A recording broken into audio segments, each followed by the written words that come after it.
En ese tiempo, el rey Herodes hizo arrestar a algunos de la iglesia con el fin de maltratarlos. A Jacobo, hermano de Juan, lo mandó matar a espada.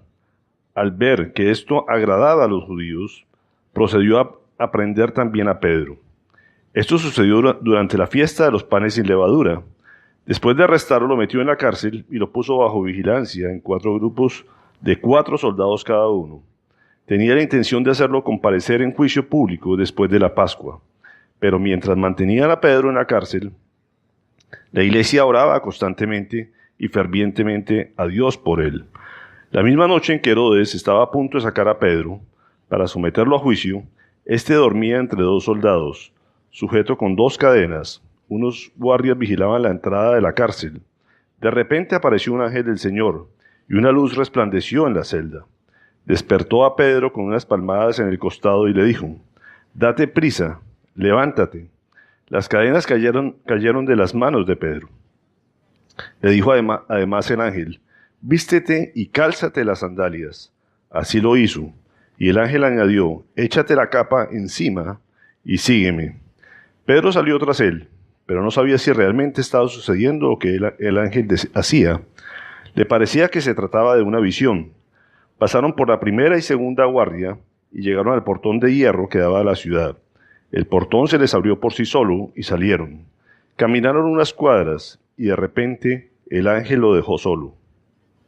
Entonces Pedro volvió en sí y le dijo: «Ahora estoy completamente seguro de que el Señor ha enviado a su ángel para librarme del poder de Herodes y de todo lo que el pueblo judío esperaba».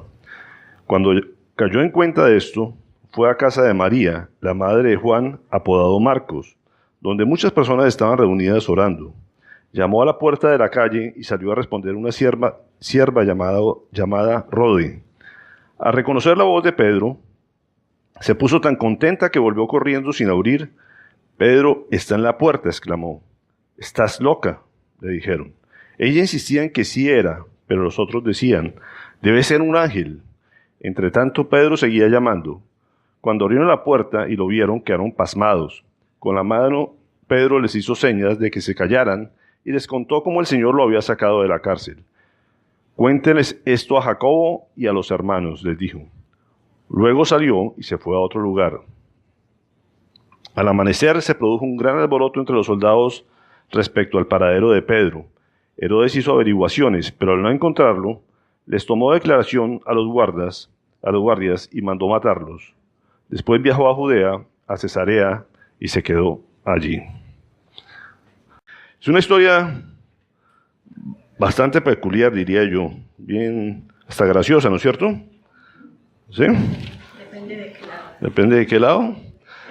Es una historia que nos deja muchas enseñanzas y vamos a tratar de sacarle el máximo provecho a todo lo que el Señor nos quiere mostrar en esta historia, que por algo la puso en este libro de los Hechos y nos lo escribe. Entonces nos dice que en esta época, ¿cuál era esta época que nos habla la palabra? ¿Cierto? Fue lo que empieza ahí. En esta época fue lo que empieza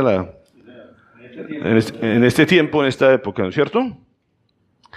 ¿Cuál era el tiempo que nos está hablando la Biblia? Hace 8 días hablaba Dios a través de Jaime, hablando que esa época era una época de necesidad, de hambre, ¿cierto? De crisis, donde la gente está aguantando hambre y le está pidiendo al rey que le solucione el problema, porque la gente no tiene cómo comer. Y veamos cómo Dios utiliza esto para mostrar cómo la iglesia ayuda a otra iglesia, ¿cierto? En medio de esas épocas de necesidad, los hermanos se colaboran unos a otros. Eso es lo que Dios nos manda a hacer. Cuando hay alguien con necesidad, lo que nos dice es: debemos ayudar a los hermanos en necesidad. Y la Biblia nos mostraba este ejemplo, como la iglesia de Antioquía ayuda a la iglesia de Jerusalén, donde están los apóstoles. Y en esta época de crisis, para llamar la atención, ¿ya? Para llamar la atención, el rey empieza a hacer maniobras para que no se... ¿Paramos? ¿Se ubican? ¿Ya? Bueno, entonces aquí también para que llame la atención, les pongo aquí para que me miren y pongan atención. El rey hace lo mismo y empieza a hacer unos movimientos y entre esos empieza a perseguir en forma especial a la iglesia y a hacer esta historia que acabamos de leer en el libro. Hemos visto un par de ataques a la iglesia. Uno por parte de los saduceos, cuando ellos entran al templo o a la zona del templo a predicar la palabra, y casi que ahí lo hacen su primer arresto. Los fariseos también, después ellos lo citan a Pedro, diciendo, ¿tú qué estás haciendo hablando de los gentiles? Y aquí vemos, o sea, eso es la parte de la iglesia judía como tal, ¿sí? La religión judía atacando a la iglesia cristiana, la iglesia que Cristo había hecho. Entonces vemos la religiosidad atacando a la iglesia verdadera, ¿cierto? Y aquí vemos la autoridad política persiguiendo y matando a los líderes de esa iglesia, que ellos lo veían como una amenaza. Entonces vemos que la iglesia era una amenaza tanto para la religión como para ¿qué? A los gobernantes políticos. ¿Estamos de acuerdo ahí? Y aquí vemos este momento a Herodes, es el personaje que el Señor nos muestra. ¿Herodes cuál? En la Biblia hay varios Herodes. En este momento se está refiriendo a Herodes Agripa. Herodes Agripa no es el mismo Herodes el Grande, que había hecho el templo, que había hecho muchas obras, que fue en la época que Jesús murió. ¿Sí? Aquí estamos hablando 44, 45 años después de la muerte de Cristo. ¿Sí? Estamos para que nos ubiquemos históricamente. En esto los historiadores dicen que Herodes Agripa estaba gobernando en la época, años 40 de esta era cristiana. Era nieto de Herodes el Grande, pero el papá de él no era Herodes. El papá de él era Aristóbulo. Aristóbulo lo mató Herodes el Grande. Él mismo mató el abuelo mató a su padre. En esa época, como digo, Herodes el Grande tenía un problema de que se sentía todo el tiempo perseguido, amenazado, y él mataba cualquier amenaza, la desaparecía, y entre esos a su propio hijo Aristóbulo. El que se llamaba Herodes era su tío, que era Herodes Antipas. Era tío de él. Y este Herodes, cuando su madre mata al padre de Herodes, lo manda a Roma a prepararse. Y este Herodes Antipas se va a preparar con la clase gobernante en ese momento. En ese momento fue compañero de Claudio, novio de Claudio, que era el emperador en ese momento. O sea, él lo manda como niño estudiante, y cuando crecen, Claudio se vuelve el emperador al mismo tiempo de Calígula, y por su relación, que habían crecido juntos, lo nombra rey en esta zona, inicialmente de Filipos, después de Galilea, y por último le da a Perea, a Judea y a Samaria, y vuelve a recuperar los territorios que su abuelo tenía. Entonces Herodes Antipas gozaba del respaldo de Claudio y de la clase gobernante en Roma. Tenía mucho poder, pero él quería hacerse a los judíos, que era su pueblo, que él gobernaba. Este estaba mejor visto que Herodes el Grande. Sin embargo, él quería hacer algo para que los judíos lo quisieran, lo aceptaran, y él practicaba todo lo que los judíos hacían, la religión judía hacía. Entonces él asistía a los sacrificios semanalmente, todas las fiestas las conmemoraba, respetaba las fiestas para ganarse al pueblo. Eso es lo que hacen los gobernantes. Y hacer lo que la gente lo vea con agrado, eso es lo que hacen los políticos, ¿cierto? Y decirle a la gente lo que quiere escuchar y lo que quiere ver. ¿Para qué? Para que los sostengan en el poder. O sea, él tenía el respaldo del emperador, pero para hacerse la vida fácil y poder ser amado por el pueblo, pues hacía lo que a ellos les agradaba, lo que querían ver. Y este era un gran político en ese sentido, que quería ganarse el favor de su pueblo. ¿Qué empieza a hacer? Dice que arresta a algunos dirigentes de la iglesia. ¿Sí?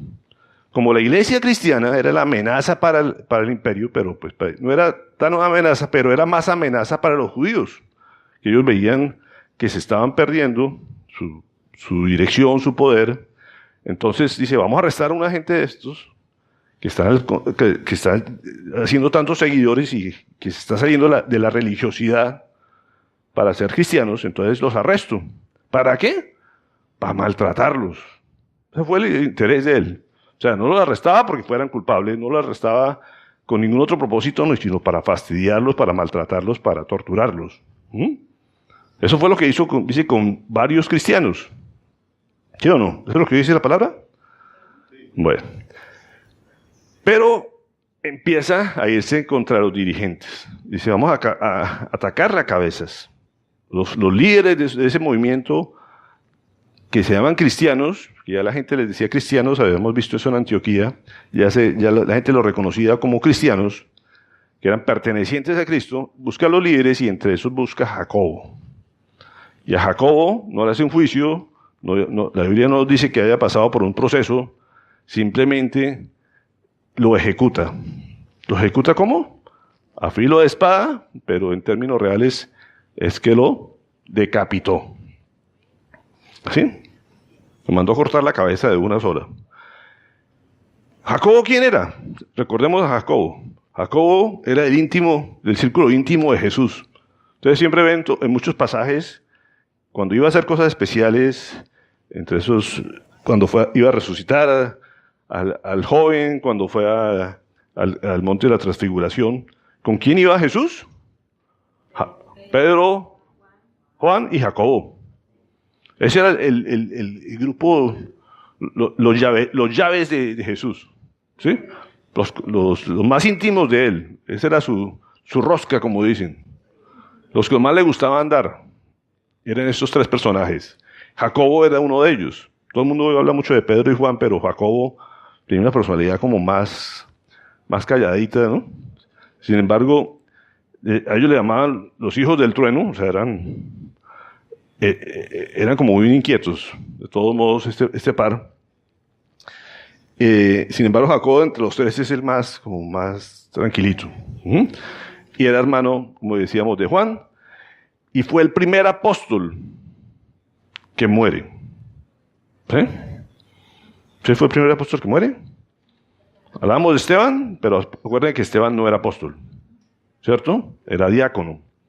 De los 12 apóstoles, de los 12 que estuvieron con Jesús, este es el primero que muere.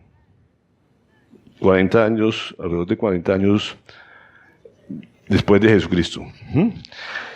Hay un pasaje que uno dice, pero ¿por qué Jacobo muere? Estamos viendo la historia, cómo Dios libera a Pedro, pero Jacobo no salió a defenderlo, o sea, no, simplemente dice lo que dice la Biblia es que Herodes lo mandó ejecutar y de una vez no tuvo tiempo ni de testificar, ni de defenderse, ni de hacerle un juicio, sino fuera de una vez de la escena.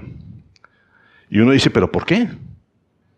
¿Por qué Dios permite que a un apóstol, líder de la iglesia, de pronto lleguen y lo maten? Hay muchas historias de pastores, de gente en la actualidad, que están en pleno ministerio, están líderes y de pronto, ¡pum!, un accidente o un atentado, lo que sea, y ¡pum!, se murieron. Se acabó. Y uno dice, ¿pero por qué Dios permite estas cosas? Con Jacobo no era gratis, se puede decir. Y hay de las cosas que uno dice, uno tiene que saber qué pedir y cómo pedir las cosas. Si ustedes recuerdan, la madre de Jacobo y Juan, cuando estaban andando con Jesús, ya se le acerca a Jesús, le dice, oye Jesús, yo quiero que mis hijos estén uno a la derecha y otro a la izquierda cuando establezcas tu reino. O sea, ¿eso se llama qué? Lo que hacen a los políticos cuando van a ser va a ser presidente, empieza la lambonería, la gente dice, yo te dejo que mis hijos trabajen contigo y anden contigo, pero eso sí, cuando estés en tu reino, porque la gente estaba esperando un Mesías que fuera soberano sobre el pueblo, ¿cierto? Sobre un rey muy terrenal, y decía, bueno, está bien, que ellos trabajen contigo, pero cuando ya seas tú el rey, yo sí creo que tú eres el rey, pero cuando seas rey, quiero que esté uno a la derecha y otro a la izquierda. Eso fue lo que pues, las mamás, ¿no? Siempre velando por sus hijos, por el bienestar de sus hijos, ¿cierto? Que estén bien ubicados, la palanca, ¿cierto? Entonces, esa fue la petición que ellos hacen, que la mamá hace por sus hijos. Mire lo que Jesús le responde en ese momento. Ustedes no saben lo que están pidiendo, les dicen. Le replicó Jesús, ¿pueden acaso beber el trago amargo de la copa que yo voy a beber? Les dice. Mire lo que Jesús le responde. O sea, le dice, mire, ustedes no saben no saben lo que se me avecina. Si ustedes están dispuestos a seguirme y a ocupar un lugar, tienen que pasar por lo que yo tengo que pasar. ¿Sí? Le dije, mire, ustedes no saben lo que se avecina. Están dispuestos, o sea, ¿y qué fue lo que dijeron ellos? Sí, yo podemos, lo que sea. Jesús fue ejecutado. Ellos tenían que pasar por lo mismo. Ellos están afirmando que ellos podían. Jacobo fue uno de esos. Juan no murió de la misma manera. Juan tuvo también una petición especial después y Dios se le concedió que viviera muchos años. Pero inicialmente Jacobo dijo, sí, nosotros podemos. Lo que tú pases, nosotros estamos dispuestos a seguirlo. Mire lo que alcanzan las palabras. Y es el primer mártir entre todos los apóstoles. No digo que de pronto eso fue su sentencia de muerte, pero de pronto lo que Dios nos quiere enseñar es eso. Dios escucha todas las palabras, escucha todas las oraciones y nos da el gustico muchas veces. Pero uno tiene que saber cómo pedir y qué pedir. Uno no puede hablar con Dios a la ligera. Y decir, sí, yo estoy dispuesto a lo que sea. ¿Estás seguro?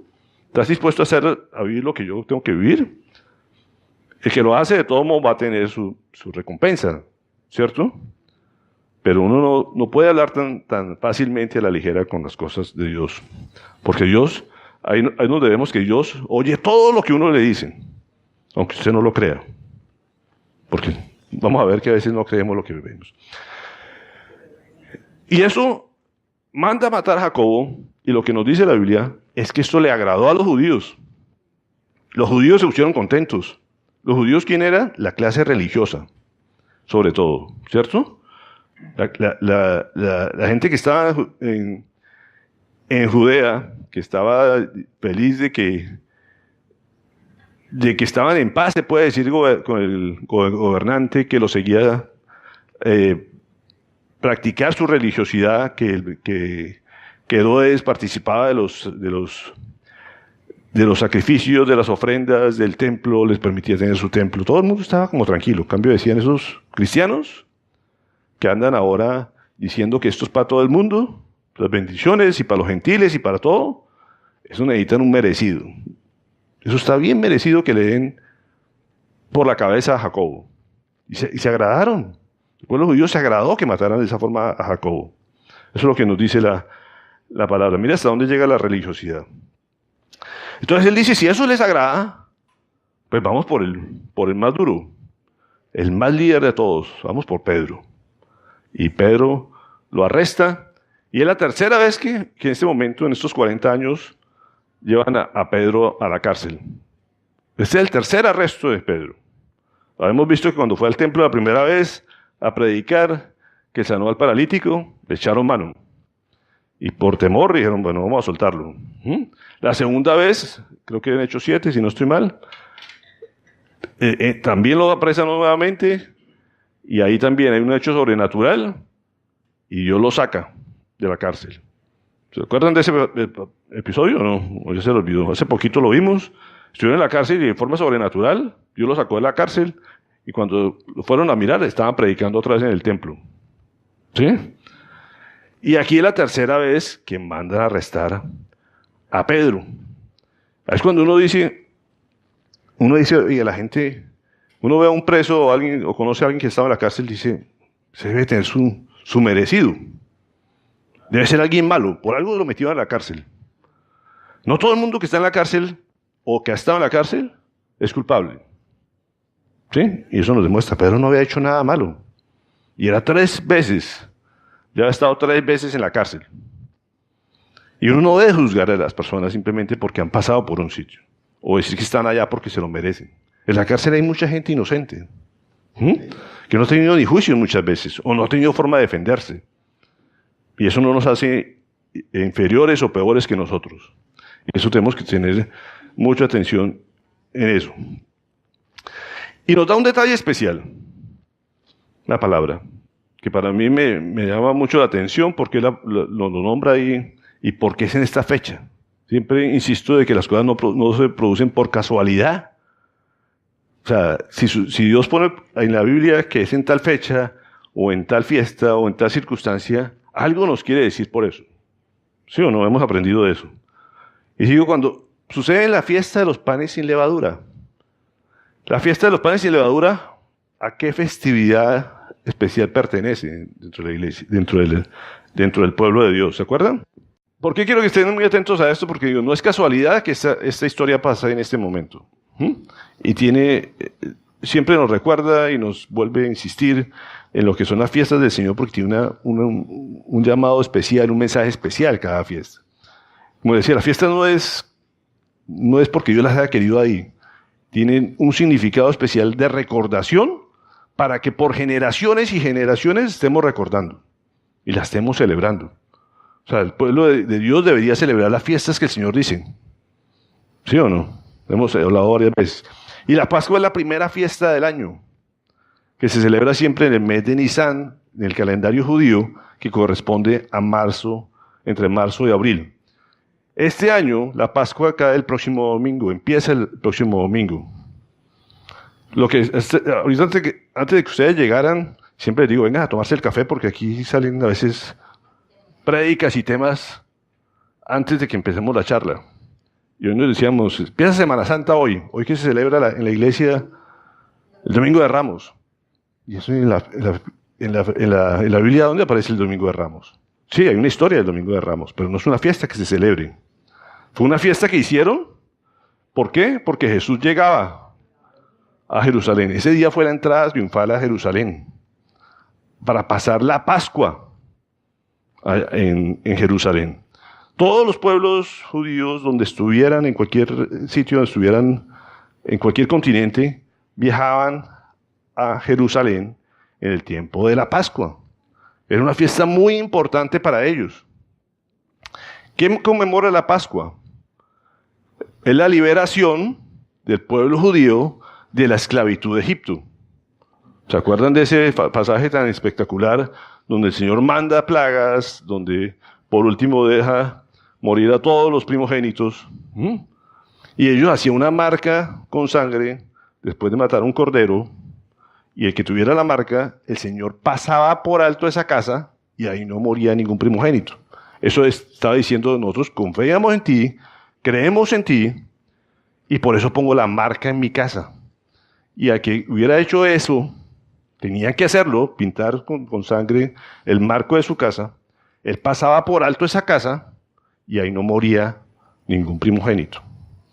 ¿La Pascua qué significa? Pasar por alto. Eso es lo que significa Pascua, la palabra Pascua. ¿Sí? Y ese es el primer día de las celebraciones.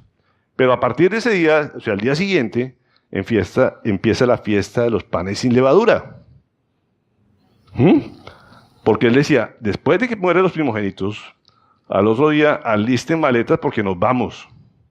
Recojan todo lo que puedan y van a llevarse hasta lo que los amigos les regalen, todos los egipcios y todos sus patrones les den, y se lo van a llevar a la tierra prometida. Vamos a empezar un viaje. Y empieza una experiencia, una historia nueva para ustedes. Entonces no hay tiempo de hacer un pan que crezca, esperando que eche la levadura. ¿Es para qué? Para que crezca el pan. Entonces lo van a hacer sin levadura, porque lo que lo preparen, van preparando todo lo que tienen que llevarse ya. Y eso van a ver esa semana, que van a ser 7 días, que se celebran los panes, o sea, los panes sin levadura. Y por último, el otro domingo, el otro sábado, perdón, se celebra la fiesta de las primicias. Cuando hablábamos de que Jesús entra y los días que pasa dentro de Jerusalén, Él cumple todo eso, porque Él decía, yo soy el Cordero que llega, ¿sí? Voy a derramar mi sangre y esa es la Pascua. Yo soy el Cordero que representa la Pascua del Señor. De esos días, se acuerda de que se preparó, se hizo todo para que estuviera la cena del Señor con sus discípulos en el aposento alto, ¿se acuerdan? Que hizo la última cena. Fue en esos días de las fiestas del pan sin levaduras. Y el viernes, que se hace la resurrección, que se hace el sacrificio, es la fiesta de las primicias. Eso es lo que representa, y Él cumplió perfectamente cada día de lo que el pueblo judío celebraba por tiempos. ¿Sí? ¿Se acuerdan? Eso lo hemos hablado algunas veces. Y aquí nos está diciendo, estamos en la fiesta de los panes sin levadura. Se estaba celebrando eso. O sea, ya habían celebrado la Pascua y a partir de la Pascua la tradición decía que no se podía condenar, hacer juicio a nadie, ni mucho menos sacrificar a nadie. Entonces, por eso, esos días lo capturaron, lo arrestaron, pero no lo podían juzgar. Todo el mundo estaba de vacaciones, se puede decir. Vacaciones era como... Estaban cerrados, se puede decir, los juzgados y no se sacrificaba a nadie. Entonces Herodes dijo, como yo respeto a los judíos y no me voy a echar en contra de ellos, voy a arrestarlo, pero no lo juzgo ni lo condeno ni lo ejecuto hasta después de las fiestas del pan, de las fiestas de la Pascua. O sea, hasta después de las primicias. ¿Cierto? Y ahorita hablamos aquí, antes de entrar precisamente, empieza la Semana Santa. La Semana Santa es una fiesta completamente católica. ¿Sí? Tenemos que tener claro eso. Por eso no concuerdan ni los días con la fiesta judía. La fiesta judía, como digo, empieza el 30 de marzo, 2018 cae el 30 de marzo. Es ya un calendario diferente. Entonces la Pascua para ellos empieza el próximo domingo.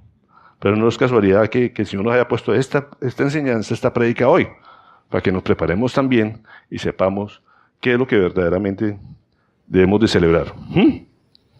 Entonces él está preso y dice que tiene 16 soldados, 4 soldados por turno de 4 turnos, para estar cubiertos las 24 horas. Habitualmente 2 soldados tenían la costumbre de esposarse o amarrarse, no habían esposas, pero se amarraban con el preso. O sea, imagínense a Pedro con 2 soldados a cada lado, o sea, un soldado a cada lado, perdón, completamente amarrado a ellos, y los otros 2 en la puerta, ¿cierto? ¿Posibilidades de que se escape? Complicado, ¿no es cierto? O sea, la garantía estaba de hecho de que naturalmente no podía salirse. Juan 3:18, ¿qué nos dice? Les traigo esta cita. El que cree en él no es condenado, pero el que no cree ya está condenado por no haber creído en el nombre del Hijo unigénito de Dios. Estoy dándoles un versículo que el Señor nos da, que nos está hablando de una condena, ¿cierto? O a las personas que están presas, encarceladas espiritualmente. Porque esto que nos está diciendo la historia bíblica, como un hecho histórico, tenemos que trasladarlo y transportarlo al plano espiritual. Entonces fíjense que nos dice, el que no cree en mí, está condenado espiritualmente. El que cree en mí, no sufre de condenación de ningún tipo. En este momento estamos viendo a un Pedro que está preso, pero espiritualmente está libre. ¿Sí? Físicamente está preso, está cubierto, no tiene posibilidad de eso. Se puede decir no tiene ninguna opción de salida, pero espiritualmente está libre. Lo grave de las personas es cuando físicamente están libres, pero espiritualmente están presas, que es la gran mayoría de personas. Porque uno está presa, ¿qué? Al pecado. O sea, uno cuando está en pecado está preso de él. No es fácil liberarse del pecado por sus propios medios. ¿Sí o no? La gente lucha todos los días y dice, oye, algo que yo no quiero hacer, pero termino haciéndolo. Eso es estar preso del pecado. ¿Qué es lo que hace Satanás? Mantenernos completamente presos todo el tiempo. No podemos ser libres. Libres que yo me acuesto, estoy tranquilo, mi sueño no me afecta para nada porque yo estoy en paz con Dios. ¿Sí o no? Pero la gente cuando se acuesta, hoy hice esto, ¿por qué hice esto? ¿Por qué hice lo otro? El pecado no lo deja estar uno en tranquilidad. Y así esté en un palacio, esté supuestamente andando libre por todo lado, mantiene preso. Entonces por eso el Señor dice, el que cree en Él, no está condenado espiritualmente. Entonces, nos dice que Herodes lo tiene ahí preso físicamente y está esperando hacer un juicio público. El juicio público era una farsa. Era el mismo juicio público que le hizo a Jesús. Que simplemente le pregunta, ¿usted qué hizo? Pedro, ¿qué podía decir? Predicar el nombre de Cristo. ¿Eso lo condenaba? No, bajo la ley no estaba condenado. Esa es la realidad. Entonces, era un juicio público, pero era un juicio de mentiras. ¿Estamos de acuerdo? O sea, ya la condena él ya las había establecido. Era simplemente un protocolo para decir, mire, aquí lo juzgamos, pero salió culpable y lo ejecutamos como ejecutamos a su maestro, que era Jesús. ¿Mm? Eso es la estrategia de él. ¿Opciones de que saliera libre? Ninguna. O sea, yo digo, póngase en el lugar de Pedro. Está encadenado, está con guardia aquí, con 2 rejas. Digo, ¿opciones de que pueda salir de aquí? Ninguna. ¿Opciones de que cambie de parecer Herodes? Cuando lo normal era que hiciera lo mismo que Jacobo. Si lo hizo con Jesús, o sea, ya lo había visto, dijo, ¿opciones de que salga ante ellos inocente? Ninguna. ¿Qué opciones le quedaban a Pedro? ¿Qué posibilidades tenía Pedro de salir de ahí? ¿Por sus propios medios? Ninguno. Que hicieran un complot y salir ahí unos pobres, o sea, se levantara todo la iglesia y lo sacara a las malas.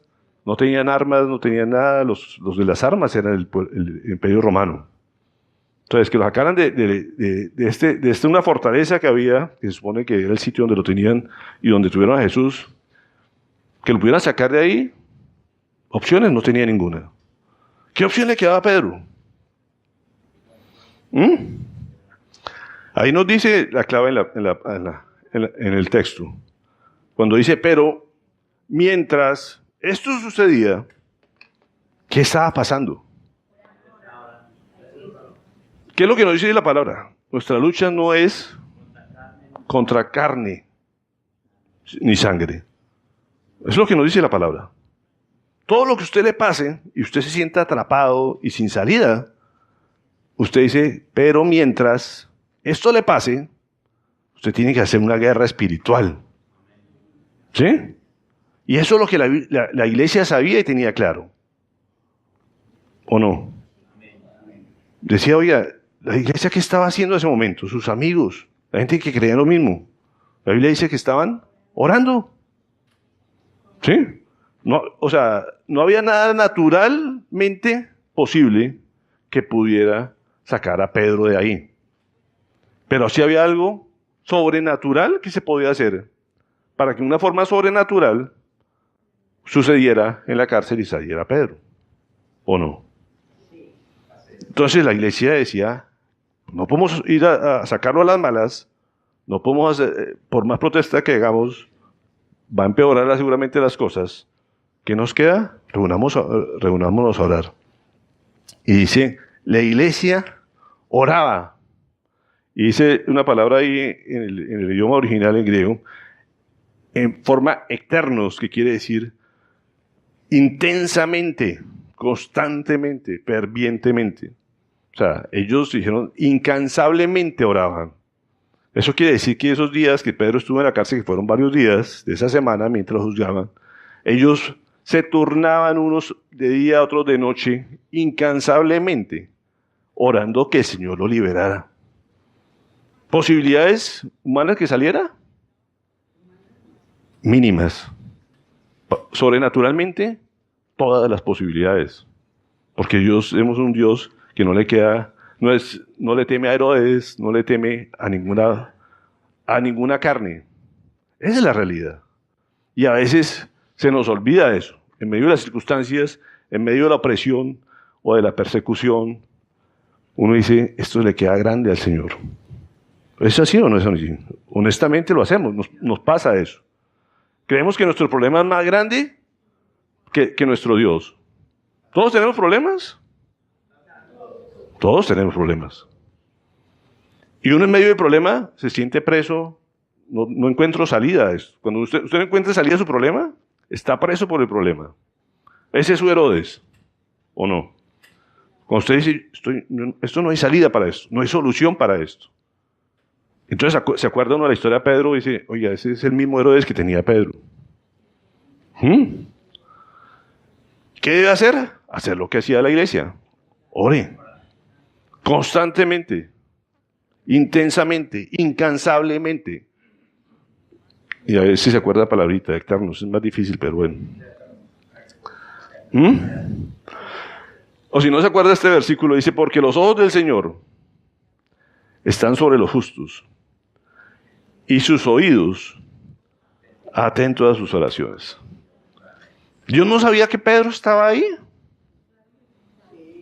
Él sabía que Pedro estaba ahí. Y uno dice, ¿y entonces por qué no defendió a Jacobo? ¿Sí? Alguien seguramente le pregunta, pues, ¿y entonces a Jacobo no lo vio? También lo vio a Jacobo. Pero digo, Dios permite y es soberano en esas cosas. ¿Por qué no libró de la muerte a Jacobo? Solamente él lo sabe. O de pronto porque él mismo lo pidió. Y acuérdense que uno glorifica a Dios tanto en vida como en muerte. El hecho de que Dios permita que usted se muera no quiere decir que Dios perdió. Usted puede glorificar a Dios con su muerte. Y mucha gente se salva después de que lo vea usted muerto. Y ya con eso usted le está sirviendo al Señor. Todo el mundo dice, tan bueno que era. Ay, si lo hubiera escuchado. ¿Sí? A veces la muerte hace que la gente reaccione de una manera diciéndole, oye, ahora sí voy a creer en lo que esta persona me dijo en vida. Si es así, qué bueno. Pero la muerte no es un castigo, que es lo que a veces vemos. Al contrario, se lo llevó rápido a la presencia de Dios. ¿Sí o no? Sino que nuestro concepto cultural de la muerte es diferente. Entonces decimos, Dios perdió con Satanás, dejando que mataran a Jacobo. Dios no pierde nunca.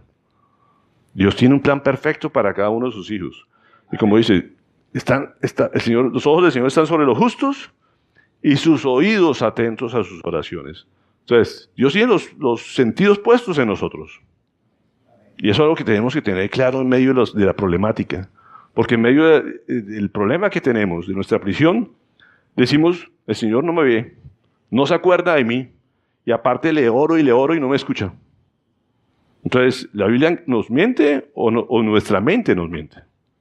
Pregunto yo. Porque sí, creo que mucha gente nos hemos preguntado eso.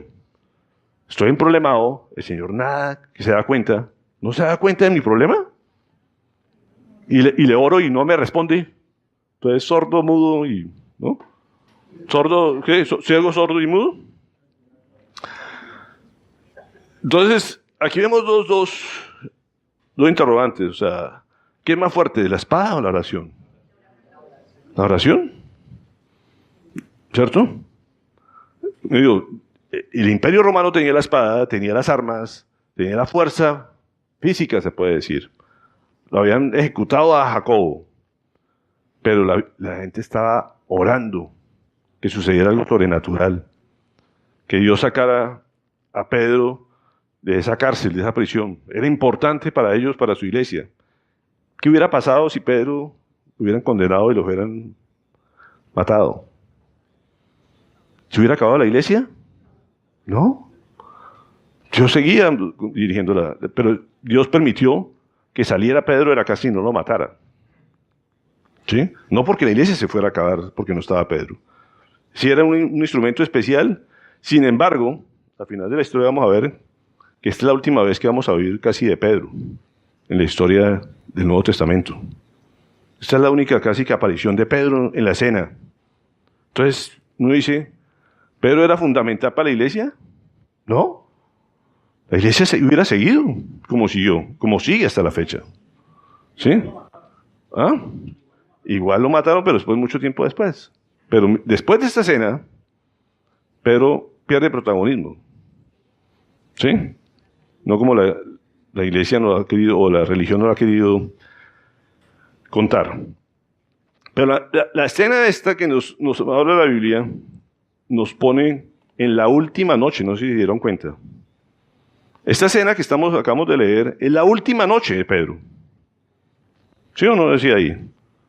Cuando Dios hace la aparición es en el último momento. Y eso me hace recordar alguna frase de algún pastor que escuchaba alguna vez. Dice, el Señor nunca me ha fallado en mi vida. Pero ¿cómo me ha puesto a sufrir, oiga? ¿Sí? O sea, ¿cuántas veces pasa eso? Y uno dice, ¿a usted le ha fallado el Señor? Y uno dice, de pronto sí le oré y no me contestó. Al final de pronto dice, entendí por qué que me contestó, no, pero me contestó. Pero uno a veces dice, el Señor no me contesta. Pero el Señor tiene la particularidad de contestarle a uno en el último momento. Yo no sé si me permites contar tu testimonio que me contabas estos días de tu nieta, de la cirugía. Me contaba Beatriz que oró, le iba a operar a una nieta de una cirugía del corazón y ella le pedía curiosamente que ojalá el día de la cirugía salieran a decir que ya no era necesaria la cirugía. Y eso fue lo que pasó. Estaba en quirófano la niña y la malformación que le iban a operar en el corazón, llegaron al momento de la cirugía, en el último examen dentro del quirófano, encuentra que ya no está el defecto, ya no era necesario operar. Ella decía, pero fue así como yo lo había pedido, que el día de la cirugía. Y dice, ¿por qué no pidió antes? ¿Cierto? O sea, pero fíjese que son de las manifestaciones que uno dice, oiga, es que ya era el último momento, y esas cosas son el Señor a veces, vuelvo a lo mismo. Mire lo que uno, cuando pide en oración, uno a veces no sabe lo como está pidiendo y lo que está pidiendo. ¿Por qué tenía que pedir que el último día? Yo no sé.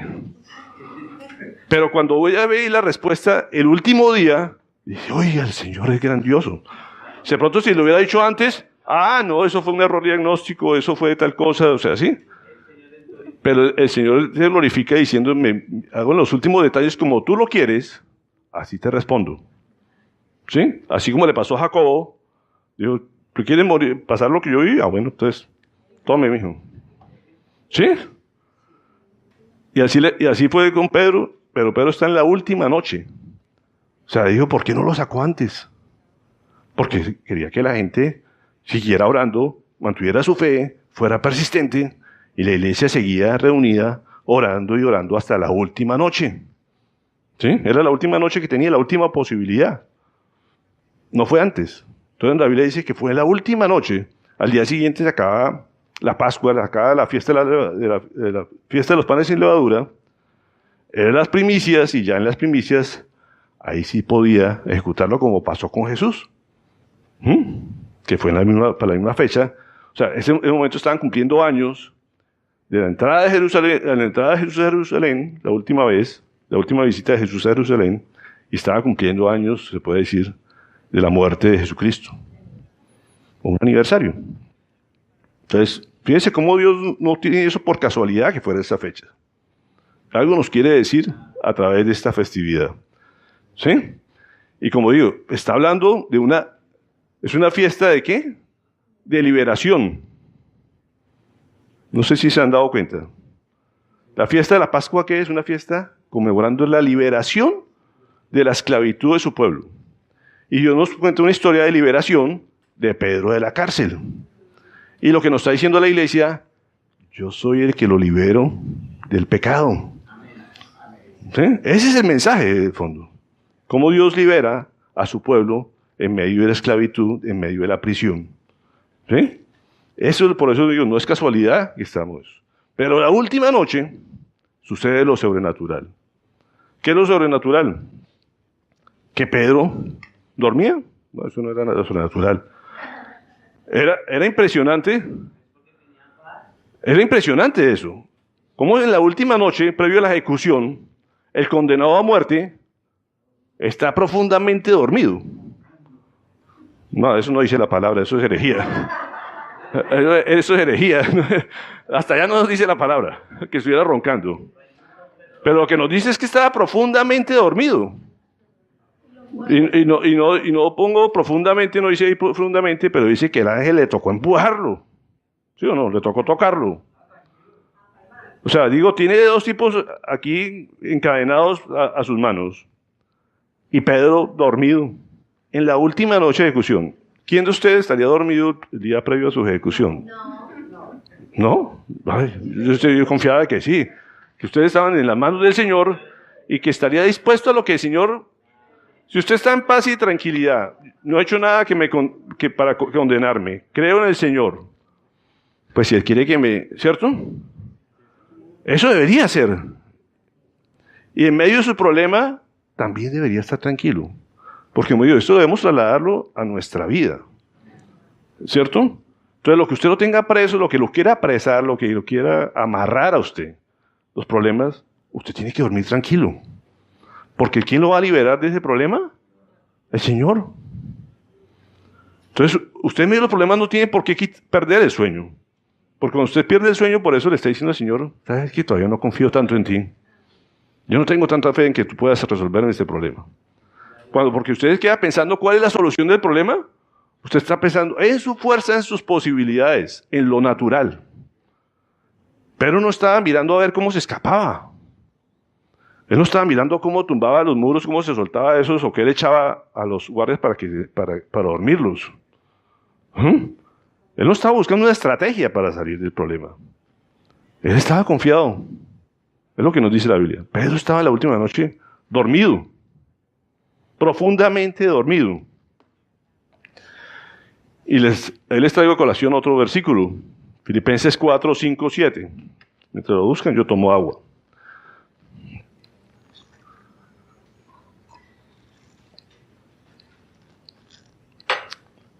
Y como les digo, subrayen ese. Si están perdiendo el sueño, si algo no los deja dormir. ¿Qué dice? No se inquieten por nada. ¿Por nada es qué? Por nada. Más bien, eso es mucho mejor, en toda ocasión, con oración y ruego, o sea, intensamente, presenten sus peticiones a Dios y denle gracias. El Señor dice, denle gracias, pero ¿gracias de qué? Pues de lo que vaya a contestar, no lo que usted cree que va a contestar. ¿Sí? Cualquier respuesta que Dios le dé, dele gracias. Sea lo que usted quiere o lo que usted no quiere. Lo que de entrada le dice es dele gracias. Y después dice, y la paz de Dios, que sobrepasa todo entendimiento, como dice, ¿cómo se imagina uno a Pedro durmiendo el día previo a su ejecución? Eso no tiene entendimiento. Dice, cuidará sus corazones y sus pensamientos en Cristo Jesús.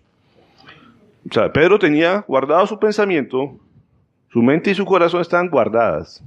Él no estaba diciendo, no, Pedro, el Señor se olvidó de mí. Yo todos estoy en los perdidos. ¿Sí? Yo pensé que ya Jesús me había perdonado, pero aquí me otra vez condenado. Y la gente que estará pensando de mí, y la iglesia, y la gente va a decir que soy culpable, y muchos se van a olvidar. Nos puede pasar. ¿O no? ¿Quién está exento de entrar a una cárcel? Pregunto yo. Cualquiera de nosotros podemos estar en una cárcel. No necesariamente por ser culpables. ¿Quién quiere estar en una cárcel? Nadie. Pero si Dios lo permite, por algo será. Algún propósito especial pueda estar allá. Para mí este es el año de las demandas. Nunca había tenido demandas en mi vida. Y este año están pero fascinado la gente demandándome. La última me llegó penal. Yo nunca me imaginé que fuera a tener una demanda penal. Y hoy la tengo. Digo, bueno, no me ha quitado el sueño ni un día, desde que supe la noticia. Digo, si Dios lo permite, pues problema de él. ¿Sí? Por algo será. Uno no está exento de eso. Y ante la justicia, yo no puedo confiar en la justicia de acá. Desde esta tierra. Porque hay muchos, como decía, muchos en las cárceles inocentes. Pero lo que no permito es que me encarcelen mi vida. Ni me quiten los sueños. Estoy en paz con el Señor. Soy inocente ante Él. Soy santo ante Él. ¿De qué me va a preocupar? ¿Sí? Si Él me quiere defender, me defiende antes de entrar a una cárcel. Si me quiere dejar entrar a una cárcel y si me quiere sacar de forma sobrenatural, espectacular. ¿Sí? Pero dice, no se inquieten por nada, dice. ¿Sí o no? Como digo, Pedro le podían pasar muchas cosas por su cabeza. ¿Qué va a decir la iglesia? ¿Qué va a decir la gente? El testimonio. Pedro estaba dormido. ¿Sí o no?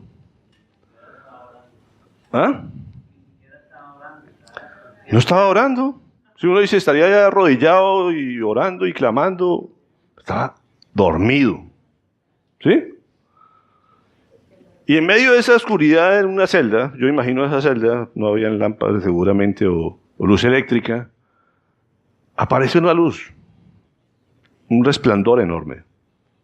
Dios manda un ángel en medio de esa celda. Y eso es algo que no está ahí de casualidad, porque podía haber ángeles sin luz, ¿o no? Pero dice que un ángel ahí se apareció con un gran resplandor en medio de esa luz. Y Pedro ni por la luz se despertó, no le molestaba la luz para despertarse. Pero la Biblia nos habla de que entró una gran luz en medio de su oscuridad. Mire, cuando uno está en medio de problema, para uno todo es oscuro, no encuentra una salida para nada. Se le nubla a uno la vista. La visión que uno tenga de la vida se oscurece completamente. Los proyectos se desaparecen. ¿O no pasa así? Usted se concentra en el problema y no ve nada más. Eso se llama oscuridad. Y la Biblia dice que en medio de esa oscuridad llegó una luz, un resplandor enorme. Y el Señor, como Dios, siempre nos ilumina en medio de eso, en medio de la dificultad, en medio de nuestro pensamiento. Es algo que debemos tener claro eso. No es por casualidad que eso esté ahí. Usted lo ve en el versículo 7 de este texto. Y apenas vamos en el 7, es muy largo. Nos muestra una escena donde se ilumina la celda. Estamos hablando de la noche, en medio de las tinieblas, en medio de esa situación oscura para Pedro. Como digo, estamos de noche, estamos en oscuridad, la cosa no está clara, lo más seguro es que el otro día lo condenen y lo ejecuten, ¿sí? Pero aparece una luz en medio de ese problema y lo muestra a través de un ángel. Quiero hablar a lo que dice 2 Corintios 4:6, recordándoles lo que representa la luz.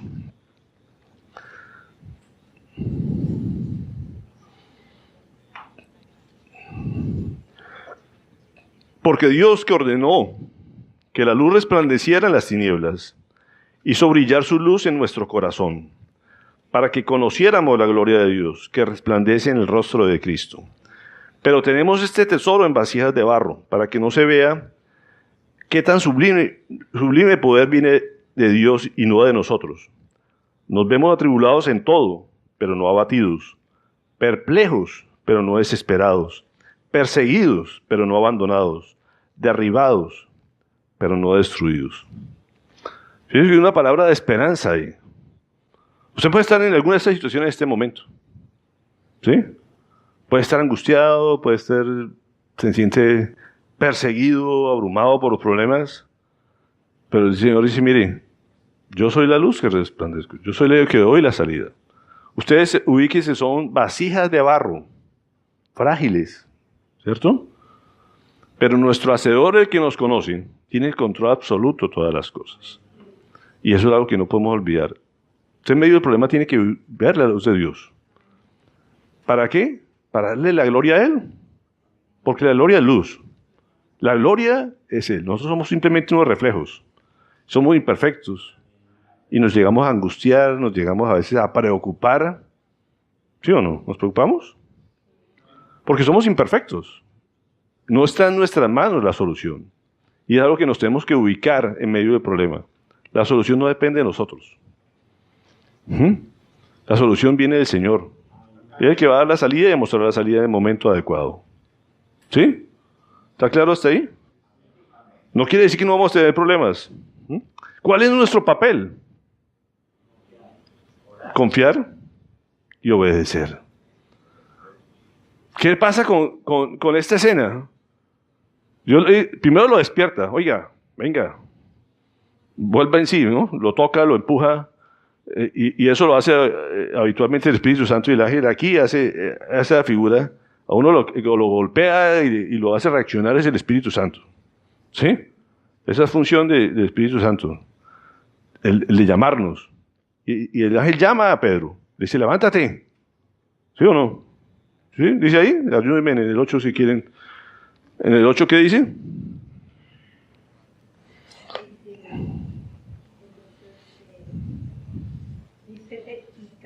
Antes. ¿O el 7?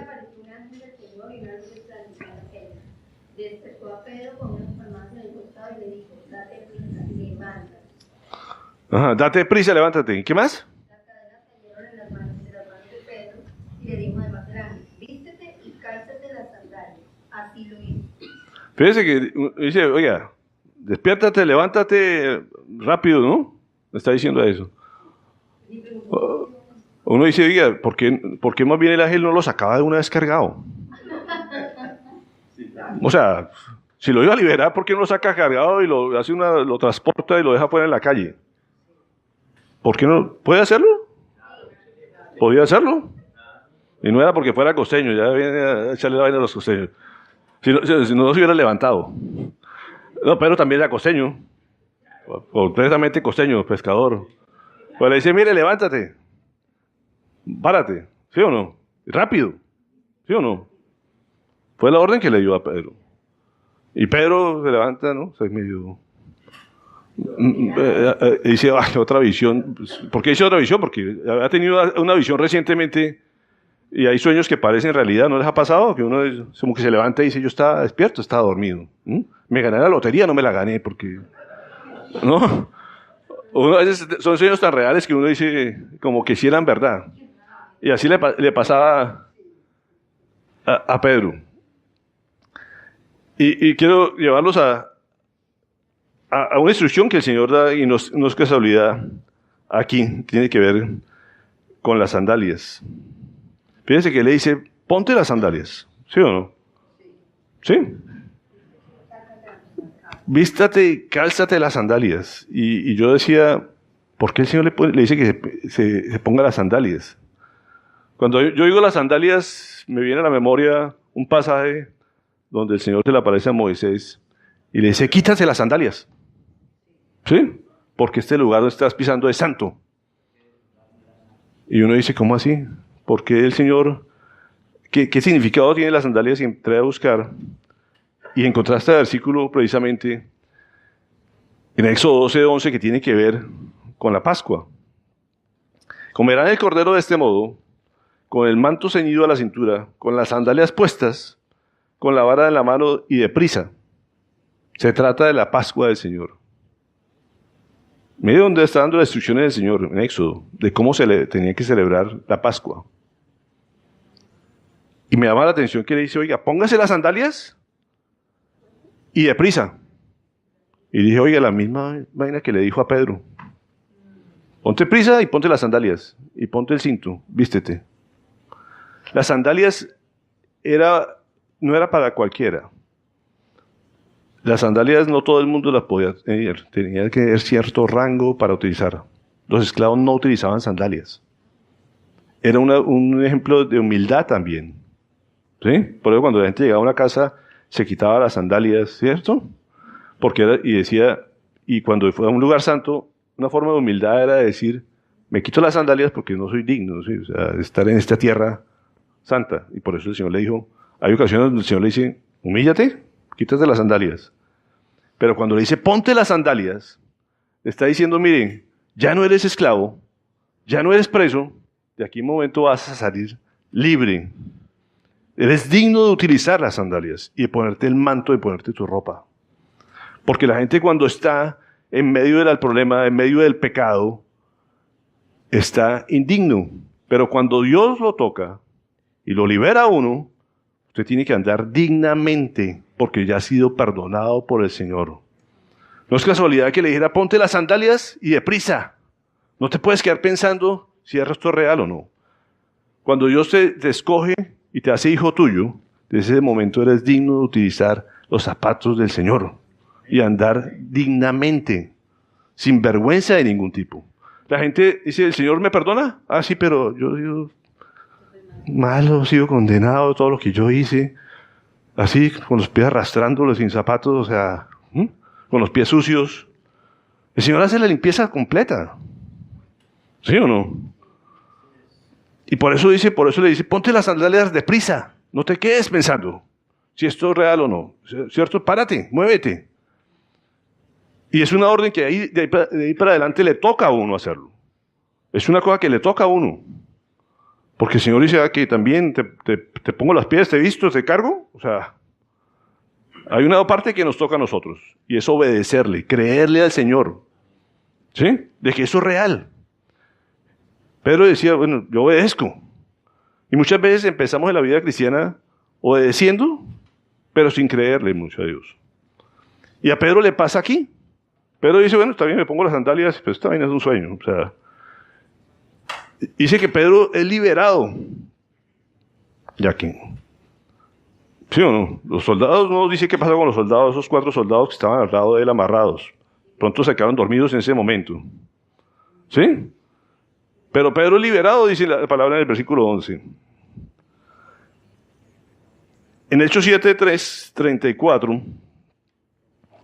dice, ciertamente he visto la opresión que sufre mi pueblo en Egipto.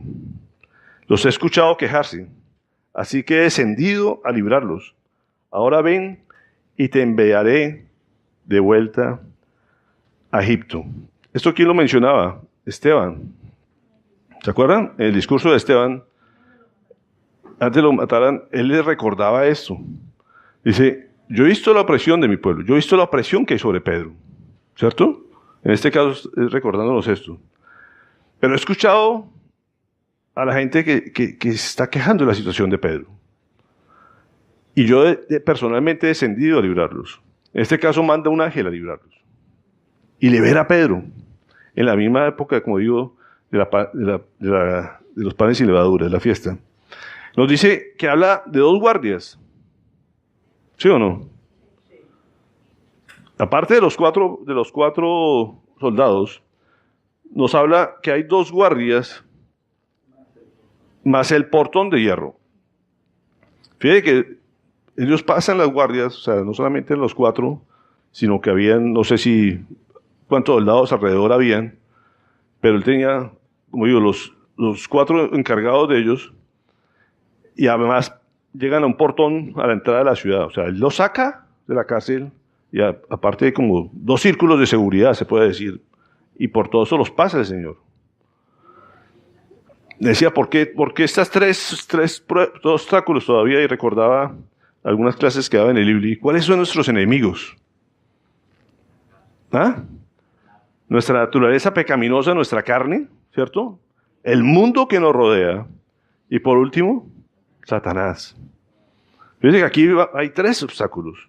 Y uno en la vida espiritual tiene que dominar esas 3 cosas. El Señor nos libera de esas 3 cosas.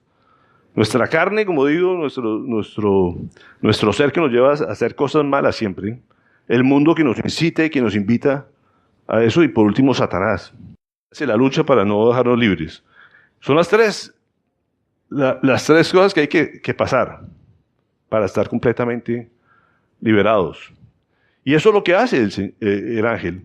Saca a Pedro a través de estas círculos, se puede decir, de seguridad del enemigo. Y ya cuando está libre, lo suelta. ¿Sí o no? ¿Sí? ¿Sí? O miremos o mira en el 11. ¿Sí? Ahí lo deja solo. Se va el ángel. Pero ya está libre, Pedro. Ya está fuera del plano de seguridad del enemigo. ¿Sí o no? Hasta ahí fue la protección del ángel. Dios nos manda ángeles a protegernos, a cuidarnos, a ayudarnos a liberar, ¿cierto? Y de pronto ahí nos suelta. Y él dice, oiga, ahora sí estoy libre. ¿Sí o no? Fíjense la certeza de Pedro. En el versículo 12, a ver si alguien me lo lee porque lo veo como entre el 11 y el 12. Entonces Pedro volvió en sí y se dijo, ahora estoy completamente seguro de que el Señor ha enviado a su ángel para librarme del poder de Herodes y de todo lo que el pueblo judío espera. Fíjense que ahí, hasta ahí, él dice, ahora sí estoy completamente seguro que estoy libre. ¿Sí o no? O sea, no se había dado cuenta que estaba libre a pesar de todo lo que estaba viendo de los estos. ¿Hasta dónde nos pasa a nosotros lo mismo? Si estamos completamente ciertos o tenemos la certeza de que estamos en libertad o usted sigue atrapado. Es una pregunta muy personal. Pero digo, ¿cuánto a veces necesitamos para sentirnos verdaderamente con la certeza de que hemos sido liberados? Porque a veces andamos y como que decimos, oiga, no, a mí me sigue jalando el mundo o la carne y mis deseos de hacer las cosas, o sea, y esto es más grande que yo. Dios no puede con eso. ¿No nos pasa?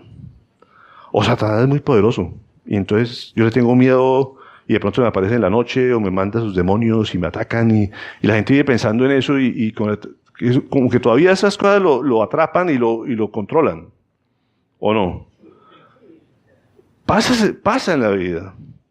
Y uno necesita la certeza de que somos completamente libres como lo tuvo Pedro. Pedro dijo, ahora sí creo que estoy libre.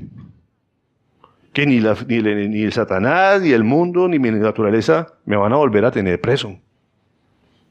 Porque en el proceso, como digo, ¿será que me vuelven a agarrar? ¿Será que se me están siguiendo? O sea, pero en el momento dijo, oye, sí, el Señor hizo la obra. El Señor sí me liberó. Y en el momento, queda libre. Y ahí sí empieza seguramente a correr. ¿Y para dónde se fue? Dice, donde la casa de María. Nos da el detalle de la madre de Juan Marcos, que era sobrino de Bernabé. Hay muchas historias aquí de que aparentemente esta es la misma casa donde se reunía la iglesia habitualmente y donde seguramente se hizo la última cena. Cuando uno habla de la última cena, el Señor Jesús dice, vaya a tal casa y dígale al dueño, un hombre, nunca nos da el nombre, el dueño de la casa, pero se supone que fue donde era el aposento alto, era una casa de 2 pisos, no era tan fácil en esa época, solamente los ricos tenían una propiedad así. Entonces, aparentemente era una familia de buenos recursos económicos, que la casa era espaciosa y que habitualmente tenía un espacio, como dicen, entre el jardín, donde está la puerta y donde está la casa. ¿Sí? Eso no todas las casas lo tenían en esa época. Y aparentemente los historiadores dicen que seguramente fue la casa que el Señor utilizó para reunirse con sus discípulos, que era una casa grande, amplia, con segundo piso, con un solar, se puede decir, y ahí se reunió en la última cena. Y donde aparentemente esta familia invitaba a la gente a orar y se hacían reuniones como iglesia, que era la costumbre en ese momento, la iglesia en las casas, como debemos hacer. Y es una cosa que hemos insistido. Cada hogar debe ser una iglesia. Y ahí este hombre era, se puede decir, la tía del sobrino de Bernabé, que era Juan Marcos, personaje que después vamos a mirarlo en Hechos, era el dato que nos da de quién era esta casa. Y ahí se fue Pedro. Dijo, yo creo que los hermanos, la iglesia debe estar orando por mí a medianoche. Me voy a darle las gracias o a compartirles lo que el Señor ha hecho ahí. Y aquí viene la historia como simpática de esta historia. Pedro llama a la puerta. Oiga, yo decía, el Señor lo acaba de pasar por un poco de puertas. Le acaba de abrir la puerta de hierro. Y llega a una casa y la puerta está cerrada. Y empieza a golpear, a timbrar y la puerta no se abre. Y yo decía, oiga, pero ¿por qué el Señor no dejaba la puerta abierta? ¿Sí? El tipo lo viene, se puede decir, se va para allá, pero dice, esta gente me va a perseguir. Estos no se van a quedar quietos, estos soldados. Ellos saben que si me escapo, miren, materile. ¿Sí? Entonces me van a estar buscando. Y yo me imagino al frente de esa casa con el desespero, ¡ábrame! Y la puerta no se abre. Él iba a compartirle las bendiciones del Señor. Él venía a compartirle la respuesta a la oración. ¿Sí o no? Y no se abría la puerta. Y fíjense que es algo que nos toca a nosotros hacer. Ya es una misión nuestra. Yo no puedo esperar a un ángel que venga a abrir la puerta o que el Señor abra la puerta. El Señor abrió otras puertas para liberarnos. Pero para ir a compartir a otros, tenemos que tocar la puerta. No podemos esperar que nos abra las puertas de ahí para adelante. Y el Señor mismo es el que toca la puerta y es el que quiere abrir. Y me invita a seguir. Entraré con Él y cenaré con Él. Fíjense que aquí Él le toca golpear la puerta. La puerta no se abre sola. La puerta de hierro se abrió sola. Pero la puerta de la casa de María no se abre. Y es algo que nos toca a nosotros hacer. Golpear, insistir. ¿Sí? Y después llega Rode, le he puesto la loca. Es un personaje bien curioso. Sale Rode, dice, una sierva de María. ¿Sí? Y oye que le tocan la puerta. Y este hombre, pues, en la angustia, que abre la puerta y sale Rode. Y Rode dice, ¿quién es? Está siendo perseguida la iglesia. Uno dice, pues, lógicamente había que preguntar quién era, porque podían ser los romanos que venían a atrapar al resto. Estaban siendo perseguidos todos, ¿sí o no? Estaban siendo perseguidos y pues lógicamente uno dice, pues ¿quién toca la puerta, no? Y Rode dice, ¿quién toca la puerta? Pedro. Pedro, ¡ay, Pedro! ¡Feliz! Y se fue corriendo a decirle y dejó afuera. Y yo digo, ¿cuántos Rodes existimos a veces con la palabra también? Dios nos dice, oiga, te vengo a salvar, y uno dice, ¡ay, qué rico me viene a salvar! Y no le abro la puerta. Porque en las iglesias está gente que le encanta ir, la alabanza, y tan rico el ambiente allá, pues la puerta de su corazón nunca la abre. Se queda festejando, emocionado, pero de abrir la puerta de su corazón, de su vida, no la abre. Y Rodes es ese personaje que aparece ahí solamente en esta historia. Dice, ¡ay, Pedro! Y se fue corriendo y lo dejó afuera. Y va y le dice a los otros, oiga, dejen de orar. O sea, Pedro está afuera. Y le dicen, usted está loca. Pues le ponen, ¿sí o no? Y a eso uno dice lo chistoso de la historia. ¿Por qué estaba pidiéndole a esta gente? ¿Ah? Para la liberación de Pedro. Ellos estaban pidiendo que Pedro lo liberara. Y llega Rode y le dice, Pedro está afuera. Y dice, esta está loca. Y eso me hace acordar de alguien que, en Marcos, que Jesús le preguntaba, le decía, ¿tú crees que puedo resucitar a tu hijo? Y le decía, sí creo. Exclamó de inmediato el padre del muchacho. El muchacho endemoniado que nadie lo podía. Y le decía, ¿tú crees? Y le decía, sí creo. ¿Se acuerdan de esa historia? Pero ayúdame en mi poca fe. Y creo que aquí esto nos muestra eso. O sea, a veces creemos que necesitamos tener una gran fe. Esta gente creía porque estaba orando. ¿Sí o no? Pero a veces como que no creían que fuera a ser tan poderoso Dios de liberarlo de Herodes. ¿O no? Porque dice, oiga, yo estoy orando para que lo liberen. Y me dice que está en la puerta.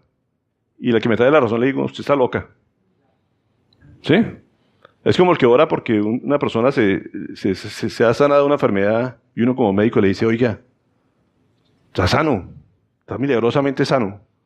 Imagínese a Beatriz orando por la sanidad de su nieta y que le hubiera dicho el médico, oiga, no le encontramos nada. A última hora, pero no le encontramos nada, está sana. Y Beatriz le dice, ay, usted está loco, opérela. La misma cosa. O sea, oramos diciéndole, sí, yo creo que tú eres capaz, pero cuando nos cuenta el milagro dice, no, nos pasa eso. Pasa la gente cuando ora por un esposo que se ha ido y cuando el tipo vuelve a casa dice, que va a volverse el mismo. O sea, ya regresó otra vez, o sea, entonces ¿para qué oraba? ¿Sí? Y nos pasa a nosotros. Y como digo, a veces creemos que necesitamos una gran fe. Y el Señor dice, con que tenga un fe, con un grano de mostaza, es suficiente. Bueno, y esta gente oraba, pero decía, no creo que hemos orado suficiente para que Pedro lo libere. Pero, ¿para cuándo más? Si al otro día lo ejecutaban. Esa era la última hora. Ellos seguían insistiendo, seguían constantes en la oración, seguían fieles en la oración. Pero Dios les responde y ellos lo mandan a volar diciendo, está loca. ¿Sí o no? Sin embargo, ellos dicen que, si ustedes se dan cuenta ahí, todos se fueron. Después de que ella insistía, sí, Pedro es el que está ahí. Entre todos se van a abrir la puerta. No sé si por temor o por... Pero a la gente le gusta en medio de esas situaciones ir en gavilla, en medio de las dudas. Cuando no le falta fe ahí, busca a otros hermanos para que nos rodeemos, a ver si entre todos sí nos podemos convencer. Dice que todos fueron a abrir la puerta y él entra, le abren ahí sí la puerta y él da testimonio. Y le está diciéndole, mire, el Señor me liberó de Herodes. Me liberó de la religiosidad del pueblo que estaba alegre de que me condenaran, de que me ejecutaran. Eso es lo que él les viene a contar. Es el testimonio que uno dice, mire, el Señor me liberó. del pecado, ¿cierto? Del mundo que me asediaba, de mi naturaleza humana, de todo lo que yo desconfiaba, de pronto lo que yo no creía. El Señor me ha dado libertad completamente. Gracias por sus oraciones. ¿Mm? Seguramente eso es lo que Él viene a decirle a la iglesia y a la gente que estaba preocupada, inquieta por Él. Mire, ¿cuánta gente no oró por ustedes antes de su salvación? ¿Sí? Yo estoy seguro que todos los que están aquí, alguien oró por ustedes. ¿Sí? Y uno tiene que decirle, uno tiene que ser agradecido con la gente y buscar a esa gente y decirle gracias por sus oraciones. El Señor ya me liberó del pecado. Ya soy salvo. Ya tengo una vida eterna. ¿Mm? Porque mucha gente a veces se va y la otra persona sigue orando y sigue orando. Y muchas veces ni se entera de que uno fue liberado. Claro, y eso de todo modo reconforta a la persona que está orando y decirle, mire, el Señor sí responde a las oraciones. El Señor no se queda con nada. El Señor escucha y está atento a todos los justos, como dice su palabra. ¿Mm? Hay que ser agradecidos con las personas que oraron. La abuela, la suegra, no sé. Y decirle, mire, el Señor sí responde. Porque eso fortalece a la iglesia, fortalece a la gente que ha orado. Y eso fue lo que hizo él. Y decirle, mire, el control no lo tenía Herodes. Yo estaba en control absolutamente de todo. ¿Mm? Ante la gente, aparentemente Pedro lo tenía preso Herodes. No. Dios permitió que Pedro estuviera ahí, pero Dios no había perdido el control. Ni perdió el control con Jacobo tampoco. ¿Mm? Dios tenía control absolutamente de todo. ¿Qué nos dice la palabra? Que Pedro se fue. Como digo, se fue y no vamos a saber, hasta aquí en Hechos no nos vuelve a hablar de Pedro. Vamos a encontrar una reseña ahí. Después, no se fue para Roma, porque no hay indicio bíblico ni histórico que Pedro se haya ido para Roma, como nos lo pinta la Iglesia Católica. ¿Mm? Se fue a otro fundar en Filipos, no sé qué por ahí volvió a aparecer, pero no tiene un papel ya especial de ahí en adelante. Entonces, como decía, la iglesia no se acabó ni nada, pero a veces es necesario moverse, y Dios le dijo, vete, no era porque fuera cobarde. ¿Sí? Simplemente le dice, te vas de aquí, y Él lo saca de Jerusalén, donde se había estado muy cómodo, se puede decir. Muy bien, aparte de las salidas que vimos que tuvo en Cesarea, en Jope, todo, no tuvo más salidas, y después de ahí, dijo, te vas de Jerusalén. ¿Mm? Allá predicó el Evangelio, y después, como digo, va a haber una referencia bíblica, lo vamos a ver más adelante en Hechos, ¿sí? Pero él hasta ahí, se puede decir, hasta aquí va a aparecer Pedro en la historia como protagonista de la iglesia, ¿sí? Pero se fue. Eso es lo que Dios quería con Pedro. Hasta ahí. Y después dice que Herodes también se fue. ¿O no? Lo que la Biblia dice es que este tipo, mire, Herodes era un dios para ese momento. Se vestía, que lo alabaran, que lo glorificaran como Dios. Estaba en dominio de muchas regiones, como Herodes el Grande. Tenían en pleno poderío y todo el respaldo del emperador, de Claudio. Pero eso era una vergüenza para él. Que haber atrapado a Pedro, haberlo tenido, y se le saliera sin explicación ninguna. Lo normal, la ley romana lo que decía era que el vigilante, el soldado que dejara escapar a un condenado, tenía que asumir la condena o el castigo que había sido condenado. ¿Sí? Aquí no había sido condenado Pedro. ¿Qué quiere decir? Que ya él lo había condenado en su mente de que lo iba a ejecutar. Por eso manda a matar a los soldados. Se saltó todas las leyes. Él era un dictador, se puede decir. Hacía lo que bien le parecía, lo que se le da la gana. Estaba en la anarquía total, que eso es lo que hace el enemigo. Él de todos modos, al que tenga preso lo quiere aniquilar. No lo va a someter a juicio. El propósito del enemigo es acabarlo. ¿Sí? Herodes en este momento representa a ese enemigo. Y él creía que tenía el control, y no tenía control absolutamente de nada. Dios era el que tenía el control. Muy bien, aquí lo saca. Empezamos la historia con un Herodes poderoso, seguro, dictador, hace lo que se le da la gana, Y terminamos la historia con un Herodes que no tiene control de absolutamente nada, humillado, exiliado. Se va a las tierras paganas, se puede decir. No volvió a Jerusalén nunca. Así va a terminar nuestro enemigo. De la misma forma. Avergonzado, humillado. Todo lo que, la gloria que decía, se va para el suelo. ¿Qué nos deja ese mensaje? Que Dios obra. ¿Cierto? En todas las circunstancias. Que Dios oye las oraciones. Que escucha. La que creemos más mínima con todos los detalles y como digo, a veces a última hora, en el último momento, obra. ¿Sí o no? Eso es lo que nos muestra esta historia. Que lo hace a través de su iglesia. ¿Sí o no? Porque la iglesia estaba orando por eso. Aquí le muestra una iglesia que él utiliza para que ore, que intermedie, que cuide a sus líderes. ¿Sí o no? Pero también la cuida a pesar de su iglesia. Como digo, una iglesia que tenía sus fallas, que tenía sus dudas, que te guía con incertidumbre, con falta de fe, pero de todos modos Dios la escuchó. Y así somos nosotros.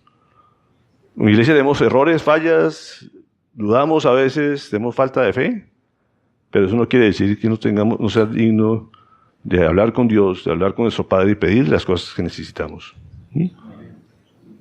Y Él es el que tiene control de todas las cosas. Lo único que nos pide es que confiemos en Él y que le creamos a Él. ¿Listo? Pero por último, llevarlos a Santiago 5. ¿Qué nos cuenta ahí la palabra? Que Pedro le dice a la iglesia, cuéntenle a Jacobo. ¿Se acuerdan? Y a los hermanos de lo que esto pasó. Porque yo me voy.